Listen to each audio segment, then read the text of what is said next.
Sure. Well, it looks like Republicans are going to take the House of Representatives. The last number that I saw from the New York Times said that they had about an 80 to 85% chance of taking control there. The Senate looks much more like a toss-up at this point, and I think we may not know the full outcome for another couple of days, potentially even weeks, depending on whether there are runoff elections or challenges to the election results. By and large, I think that Democrats overperformed relative to expectations. There was a lot of fear, particularly among Democrats, that we would see a red wave yesterday, and I think that has not materialized. And so I think that has to be encouraging to Democrats. By the same token, I think Republicans were hoping that they would have performed better, especially given 8 to 9% inflation, a president with approval ratings in the low 40s, surging crime in a number of different cities. You may have thought that the party out of power would have done much better. And the fact that they did not, I think, is going to lead to considerable reflection in the postmortem after this election. Okay, so just talk us through the scenarios then. If let's say the Republicans do take control of the House of Representatives, what will that mean for President Biden and what he can achieve over the next 2 years? Well, I think we could break this down into what it means for policy and what it means for politics. In terms of policy, I think we're really going to be primed for legislative and policy gridlock over the next 2 years. Most of Joe Biden's key legislative agenda items, whether that's on the environment or infrastructure or housing or entitlements, it's largely going to grind to a halt, and it's going to be very difficult to get any new legislation passed. Joe Biden still may have some power to appoint, for example, federal judges and potentially even a Supreme Court justice if that happens to open up, given that there's a possibility that Democrats will retain the Senate. But again, we don't know that for sure. In terms of the politics, I think what we can expect is a slew of new investigations into this administration. Republicans have really been yearning since the very first day that Joe Biden took office to probe into the White House and Joe Biden's associates. That's partly, I think, payback for Donald Trump's 2 impeachment hearings, and I think it's partly anger and outrage over what has turned out to be Joe Biden's agenda, which they perceive to be quite left-wing and outside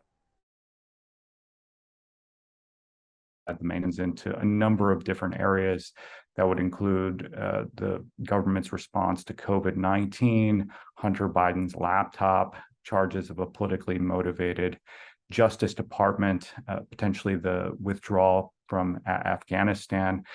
It is possible that some Republicans in the House may try to push for impeachment of Joe Biden. I still think that the odds of that happening are quite remote at this time, but there are some far-right ultra-MAGA members that remain in the House of Representatives, and they're always itching to create a political spectacle that's quite self-serving. And so I think that there's a possibility that they will float that. But by and large, I feel like more mainstream Republicans will try to tamp that down, if for no other reason than there's a high likelihood that would backfire politically. Okay, and as you say, it's still not clear what might happen in the Senate. It was already very close margins in there. Just tell us how that could affect things if it goes slightly Democrat or slightly Republican. How would that affect the things you've just been telling us about? I think that that's going to probably have less of an impact than the fact that at least one chamber of Congress looks like it's going to go for the Republicans. But really, I think where that could matter is the appointment and confirmation of federal judges. Joe Biden has nominated many federal judges during his time in office. Of course, he recently appointed a Supreme Court justice.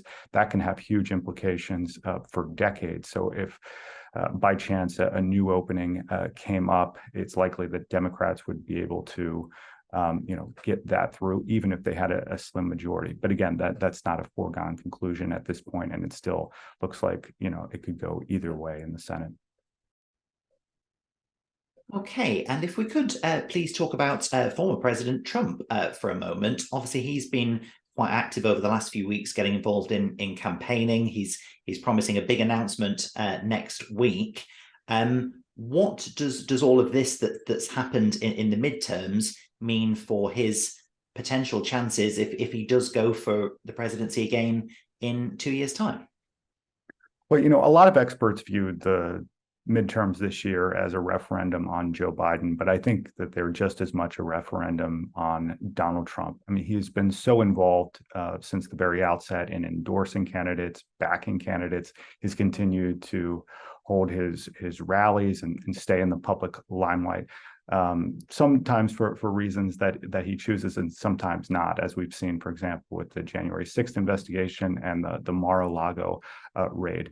But regardless, I think what Trump is going to do is try to spin the outcomes of this midterm in a way that is favorable to him, and that is certainly not surprising. So at this point, it seems like the record of candidates that he's endorsed is somewhat mixed. We have seen some politicians like J.D. Vance in Ohio projected to win, but we've seen others that Trump has backed, like Dr. Oz in Pennsylvania, look like he's on the path to losing. But Donald Trump is basically going to say, look, these candidates who did win, I deserve credit. They wouldn't be there without me. For those that lost, he'll criticize them for not being sufficiently Trumpian, for not being hardline enough at this point. And so I think, irrespective of how some of these races turn out, Donald Trump is still primed to run in 2024. He has to be considered the prohibitive favorite at the moment.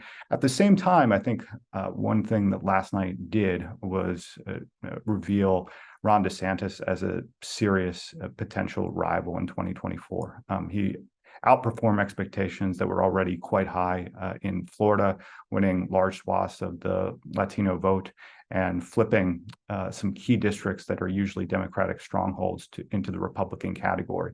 And so if he chooses to run, he could be a serious contender. I still think that Donald Trump at this point has a better chance, simply because so much of the MAGAverse really think that Donald Trump had the election stolen from him in 2020. And so it's not DeSantis's turn yet, that this is still owed to Donald Trump. But we could be setting ourselves up for a potentially quite interesting and competitive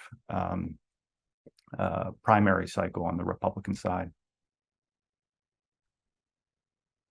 Okay, and some people listening to all of this and all of the things that we've been talking about, some people listening and watching here in the UK might be thinking, what does all this mean for me? And how might it affect the UK and indeed the rest of the world? So just tell us a little bit about why these elections and what's happened over the last day or two are important to Brits and other people internationally.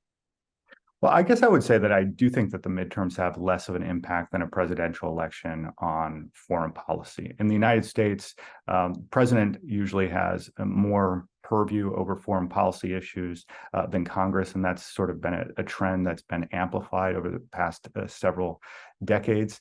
I think in terms of foreign policy, there are really two issues that come up. One is Ukraine. And on that issue, I think there is relative agreement among Democrats and Republicans to continue to provide military assistance to Kyiv.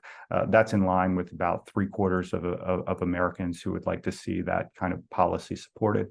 There was some concerns among allies, including the UK, that a Republican-controlled House might move to sort of dial back some of the spending and some of the assistance in Ukraine. That's possible. And Republican House member Kevin McCarthy said that the United States under a Republican Congress would not be inclined to write a blank check for Ukraine.